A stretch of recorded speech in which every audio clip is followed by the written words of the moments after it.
everyone, my name is Tasha Ward, and I'm here today to talk to you about the F word. Feminism. As you know, or maybe you don't know, March is that wonderful month where we take 31 days to celebrate Women's History Month. So what I'd like to do is actually do my own little program, 4-part series, to celebrate women's history. And the way I'd like to do it is I'd like to go back in history to celebrate those fabulous feministas who paved the way for women's rights. And then we'll flash forward a little bit and meet some local women who are still to this day empowering women in their communities. Alice Paul was born on January 11, 1885 to Quaker parents in Mount Laurel, New Jersey. She dedicated her life to the single cause of securing equal rights for all women. Alice was an excellent student, an avid reader, and played several sports in school, including basketball, baseball, and field hockey. Her suffrage ideas were planted early by her mother, who was a member of the National American Women's Suffrage Association. She attended women's suffrage meetings, often with Alice in tow. Growing up among Quakers, who believed that men and women were equal, meant that Alice's childhood environment was something quite radical for the time period. Fellow Quaker suffragists included Susan B. Anthony and Lucretia Mott, both whom Paul admired and considered to be role models. Paul attended Swarthmore College for 4 years, graduating with a bachelor's degree in biology. At Swarthmore, Alice was taught by some of the leading female academics of the day, including mathematics professor Susan Cunningham, who was one of the first women to be admitted to the American Mathematics Associate. So Alice Paul starts off growing up as a suffragette, but really doesn't become the militant suffragette that fought for women's rights until she went over to England to do her studies.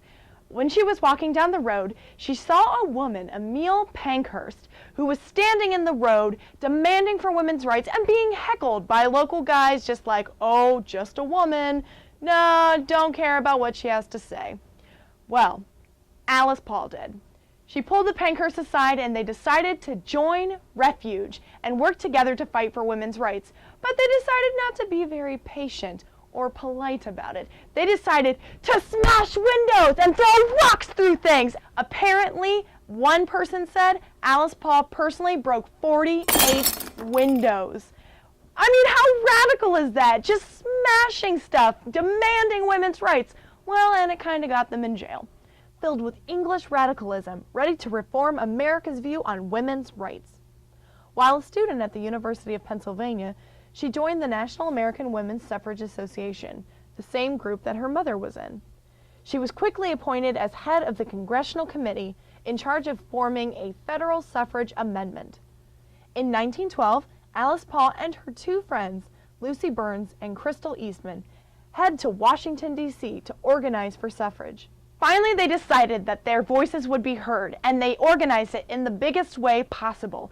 They gathered a group of women and marched up and down Pennsylvania Avenue in a huge, elaborate procession, which just happened to coincide with, oh, I don't know, Woodrow Wilson's inauguration.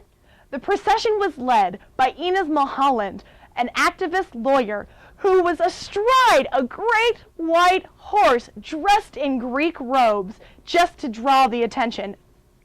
And it did. Unfortunately, it drew on many hecklers, which just started off as candid sneer, awful remarks, which then led to brutal violence in the streets. And of course, what did the police do? Nothing. In 1914, Paul and her followers severed all ties to the NAWSA after differences in strategy formed between Paul's image and the president, CARRIE CHAPMAN CATT. In 1916, these younger, more radical feminists formed the National Women's Party. The NWP organized silent sentinels to stand outside the White House, holding banners inscribed with incendiary phrases directed toward President Wilson. The president initially treated his picketers with bemused condescension, tipping his hat to them as he passed by. However, his attitude quickly changed when the United States entered World War I in 1917. Few believed that suffragists would dare picket a wartime president, let alone use the war in their written censures, calling him Kaiser Wilson. Many saw the suffragists' wartime protests as unpatriotic, and the Sentinels, including Alice Paul, were attacked by angry mobs. The picketers began to be arrested on the trumped-up charge of obstructing traffic and were jailed when they refused to pay their imposed fine. Despite the danger of bodily harm and imprisonment, the suffragists continued their demonstrations for freedom. The arrested suffragists were sent to Occoquan Workhouse, a prison located in Virginia. Paul and her fellow protesters followed the English model and demanded to be treated as political prisoners and staged hunger strikes. Their demands were met with brutality, as suffragists, including the frail, older women, were beaten, pushed, and thrown into cold, unsanitary, and rat-infested cells. Arrests continued, and conditions at the prisons deteriorated. Because they were staging hunger strikes, Paul and several other suffragettes were forcibly fed in torturous methods. Prison officials removed Paul to a sanitarium in hopes of getting her declared insane. When news of the prison conditions and hunger strikes became known, the press, politicians, and the public began demanding the women's release. Sympathy for the prisoners brought many to support the cause of women's suffrage. Upon her release from prison, Paul hoped to ride this surge of goodwill into victory. In 1917, in response to public outcry about the prison abuse of suffragists, President Wilson reversed his position and announced his support for suffrage, calling it a war measure. It finally comes down to the deciding state of Tennessee for the ratification of the 19th Amendment. It's neck and neck. Down to Tennessee. All the votes are equal. It falls down to one young man, Harry Byrne, 24 years old, youngest man of the assembly. He decides he's initially going to go in and say, no, I don't believe that the 19th Amendment should be ratified. Suddenly, ring, telegram comes in.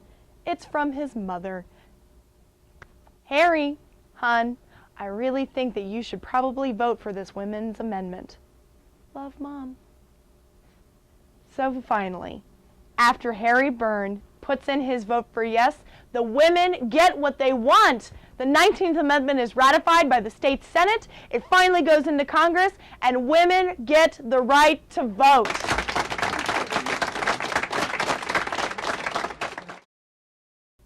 Alice Paul's story, inspiring, amazing, full of strength, definitely one of the top people to be considered a female role model in today's society.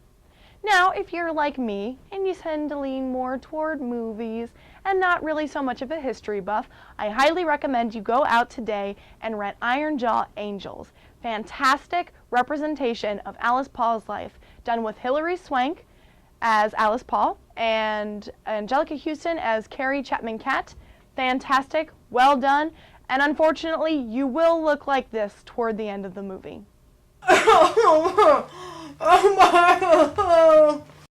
My Alice Paul.